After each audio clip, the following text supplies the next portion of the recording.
Toisa mawoko mambo, toisa mawoko changamire, toisa mawoko muroshi, toisa mawoko changamire, toisa mawoko mambo, toisa mawoko changamire, toisa mawoko muroshi, toisa mawoko changamire, toisa mawoko signor, toisa mawoko changamire, toisa mawoko chinchanja, toisa mawoko changamire, toisa mawoko netoko, toisa mawoko changamire, toisa mawoko tumbari, toisa mawoko changamire, toisa mawoko mofemko.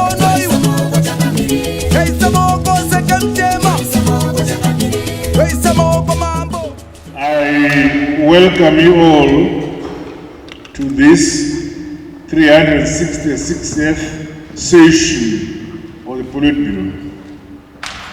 This meeting comes at a time when our Revolutionary Party and People-Centered Government are implementing numerous projects, policies and programs to improve the quality of life of the people of Zimbabwe.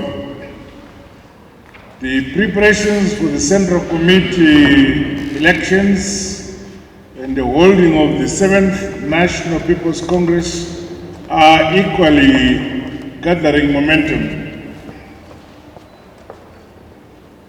The timelines present a sense of urgency and responsibility for the party, including all structures, provinces and departments. During this session, the Politburo will receive reports on the successful holding of the War Veterans League Conference and the subsequent election of heads of departments in the newly established War Veterans League. True to the revolutionary spirit and the progressiveness of our party constitution, we are rebuilding and modernizing our party structure by structure. It is most unfortunate and absurd that as the party and the nation, we continue to lose a high caliber, pioneering and a rare crop of our veterans of the protracted armed struggle for independence. May I invite the Politburo to observe a minute of silence in honor and memory of the late national heroes, Brigadier General Charles Kaneta and Brigadier General Aiten Nkomo.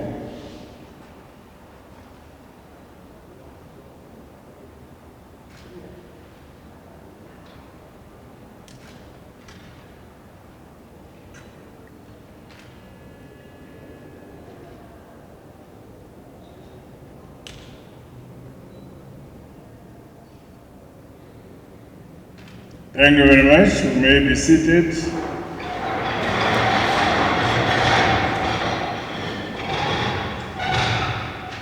Comrades, the Central Committee election processes must be approached with great diligence, with purpose and spirit of camaraderie. This is more so as the Central Committee is the highest organ of the party in between congresses. In light of this, every cadre of the party is reminded that there is no room for concessions with regards to matters of party principles, rules and regulations. We are a revolutionary party which fought and delivered democracy and the utility of universal suffrage. At all times, we must practice and defend that democracy. As the only party that is representative of the people of this great country, we must continue to observe to the letter the provisions of our party constitution, party ideals and party ethos. In light of the beckoning Central Committee elections, all eligible members of the party have the right to participate in the elections, subject to the rules and regulations and procedures which we have adopted as Central Committee.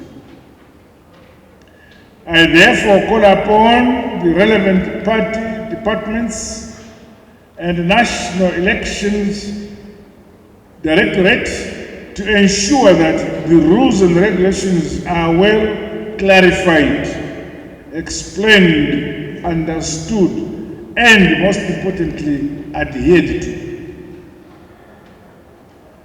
Candidates must be identified and selected by the appropriate organs of the party.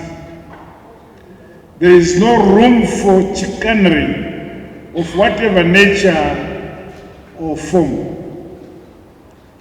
Vote buying, violence, name dropping, and imposition of candidates are not and will never be part of our political and organizational DNA in Zambia.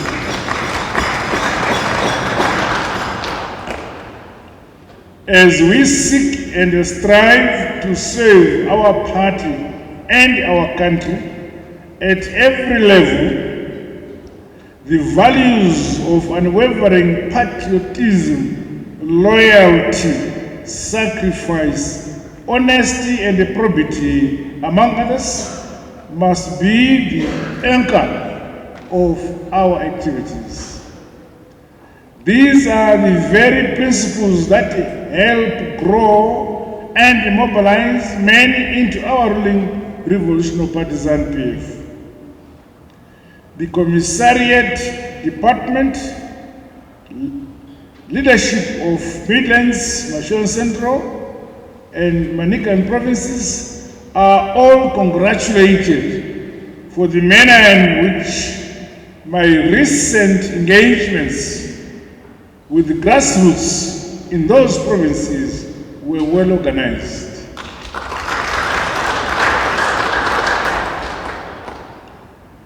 I was pleased to attend the church services of the Zion Christian Church in the Fair Midlands, Johanne Masowe Zizi Jesu Church, Mashon Central, and the Gospel of God Church. Which one is this one? Gandanzara, Manicaland province, respectively, in Maziwa and Gandanzara.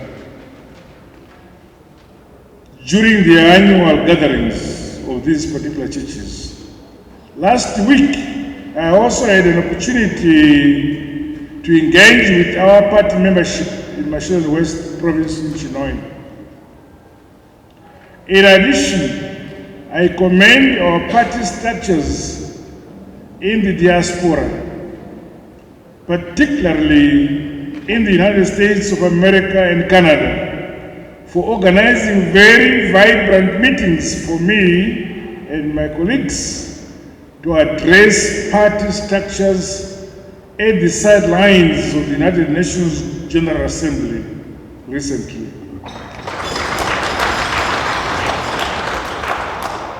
Let us continue to welcome the Zimbabwean diaspora into the party and reassure them that they are welcome back home. The ZANU-PF government will never abandon any of our citizens, no matter where they may live. Meanwhile, the mobilization work by all leagues of the party, alongside the other affiliate organizations, is applauded. The increased attendance by the youth at various government programs and the overall visibility of our party through robust efforts of affiliates such as the Young Women for Economic Development, Many Believed, Zikosu, Teachers for ED, Counselors for ED, Mawindi for ED, among others, should continue to be encouraged. The youth in particular must be nurtured to remain the vital contingent and the vanguard of the party. Their role in the present national development agenda, as well as the need for them to defend the rich liberation heritage, should continue to be explained to them. This is more pertinent as our erstwhile detractors and their proxies continue to seek ways to capture and politically corrupt our young people. ZANU-PF will never surrender its responsibility to guide and guard and provide for our young people. As we keep our organizational focus on the 2023 harmonized general elections, the revolutionary rallying call in our party, ZANU-PF Iweneni Tinebasi, must galvanize our grassroots towards exponential growth of the party's membership and resultant volumes of voters. No one should be allowed to divide our party.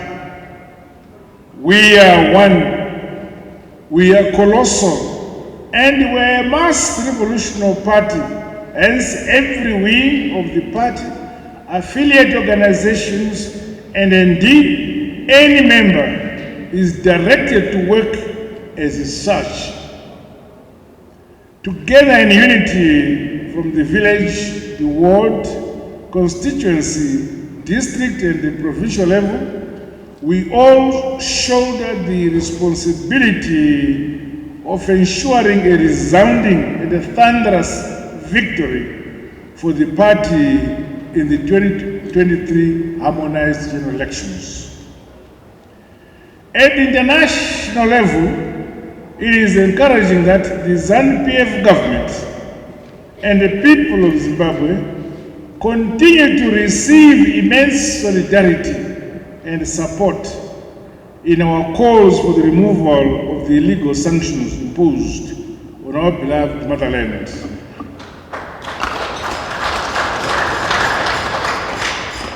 Recently, the African Union, SADC member states, and other progressive organizations intensified calls for the removal of the illegal sanctions during the 77th session of the United Nations General Assembly. We remain grateful to these friends.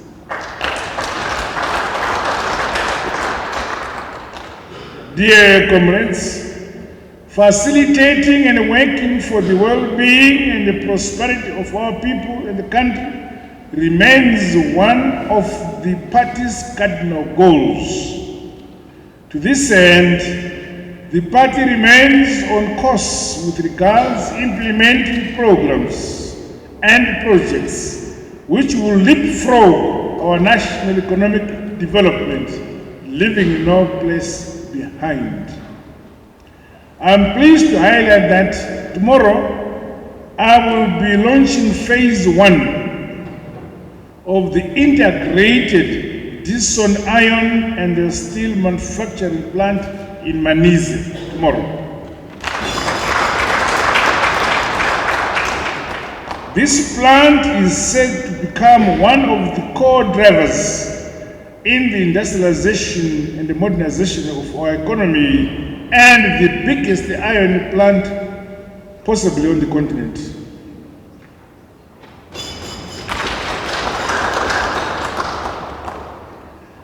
This also comes hard on the heels of the signing ceremony of the agreement to set up a mine-to-energy industrial park in Mashonaland West Province worth $13 billion US.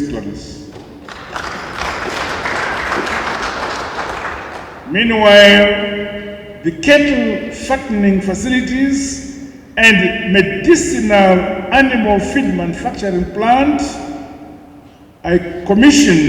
which I commissioned at University of Technology, will go a long way towards the realization of the targets set out in the livestock growth strategy. We are becoming more and more independent.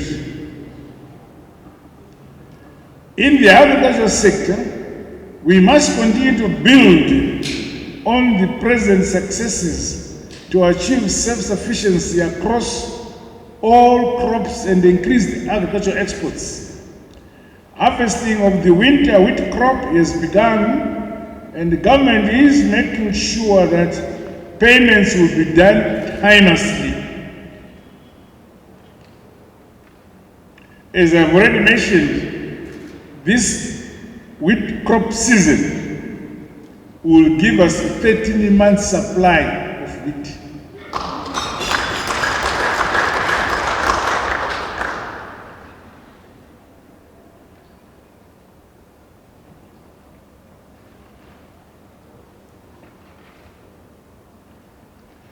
As the 2022-2023 summer cropping season approaches, inputs under the Vumvudza Itwasa program are being distributed now.